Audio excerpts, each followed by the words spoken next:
Hello student, कैसे हो आप लोग। मैं इम्तियाज सर। डिस्कस करेंगे आज क्लास 12th के भौतिक विज्ञान के एक मोस्ट इम्पॉर्टेंट टॉपिक के बारे में, वैद्युत फ्लक्स।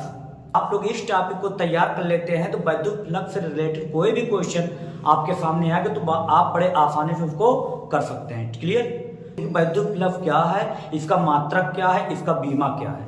और आपको बता दें, अगर आप अभी तक मेरे चैनल को नहीं सब्सक्राइब किया तो सब्सक्राइब कर लें और बेल आइकन को प्रेस कर दें। जितना ज्यादा हो सके वीडियो को अपने दोस्तों तक शेयर करें। देखेंगे बोर्ड पर लिखा गया है कि वैद्युत फ्लक्स, जिसको कहते हैं इलेक्ट्रिक फ्लक्स। हम क्या करते हैं बच्चों, एक समान हमें विद्युत क्षेत्र की जरूरत पड़ेगी। तो एक समान विद्युत क्षेत्र क्या है,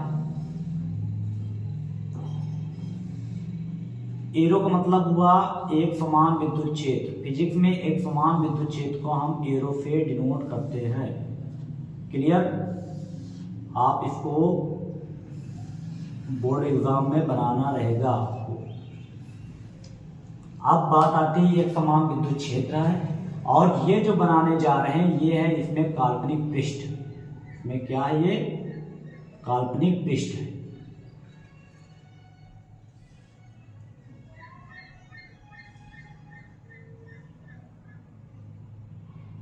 इसका मतलब ये हुआ, बीच में ये मिटा दें क्योंकि इससे रेज ये निकल रही है। ठीक, काल्पनिक पृष्ठ से रेज निकल रही। हम कल्पना कर रहे हैं इसमें कोई एक क्या है, पृष्ठ है और इसके नीचे हम क्या करते हैं बच्चों, इस पृष्ठ को हम मान लेते हैं डीए या ए। क्लियर। और ये हमारा क्या है, वैद्युत क्षेत्र ई। तो अब आप वैद्युत फ्लक्स किसे कहते हैं, तो कहेंगे किसी विद्युत क्षेत्र के भीतर काल्पनिक पृष्ठ से, किससे बच्चों, किसी विद्युत क्षेत्र के भीतर। ये पूरा क्या है, इलेक्ट्रिक फील्ड है और इसके भीतर कोई काल्पनिक पृष्ठ है। तो किसी विद्युत क्षेत्र के भीतर किसी काल्पनिक पृष्ठ से के अभिलंबवत मतलब बिल्कुल सीधे सीधे लंबवत गुजरने वाली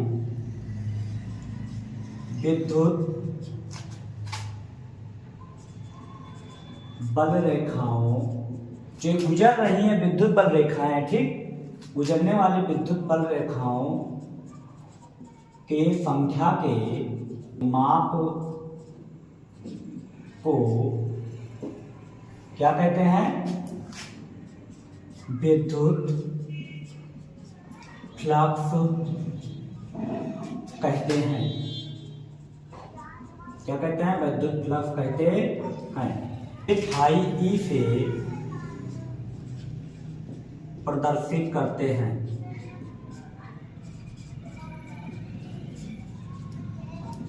इतनी बात कंफर्म हुई आपको।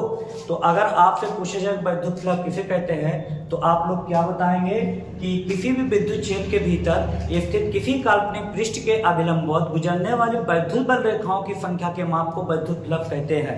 ई बराबर E into D A cos theta. Clear. अब ये हो जाएगा आपका क्या, एक फार्मूला में फाई ई बराबर होता क्या है, ई डी ए कॉस थीटा। आप लिखेंगे संपूर्ण पृष्ठ से गुजरने वाला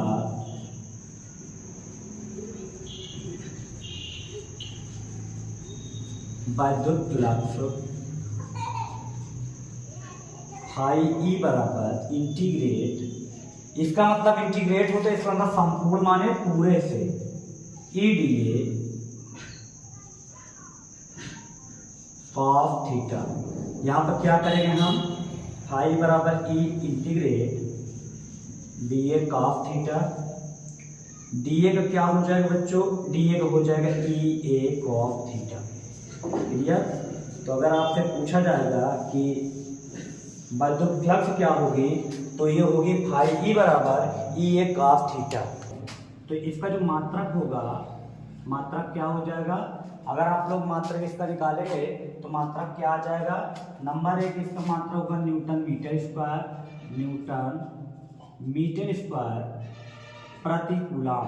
और इसका एक मात्रक होगा न्यूटन मीटर स्क्वायर प्रति कूलम और दूसरा मात्रक होगा इसका वोल्ट मीटर। क्लियर। तो पूछा जाए कि वैद्युत फ्लक्स का मात्रक क्या, तो आप लोग क्या बताएंगे, न्यूटन मीटर स्क्वायर प्रति कूलम। इसको हम बना लेते हैं हिंदी में, लिख देंगे कूलम। क्लियर। और इसके बाद वोल्ट मीटर भी होगा, इसका मात्रक। अब बात आती है इसकी बीमा के बारे में। तो अगर आपसे पूछा जाए कि बीमा पावर -3 एक पावर -1। क्लियर। तो ये हो जाएगा मात्रक और ये हो जाएगा बीमा।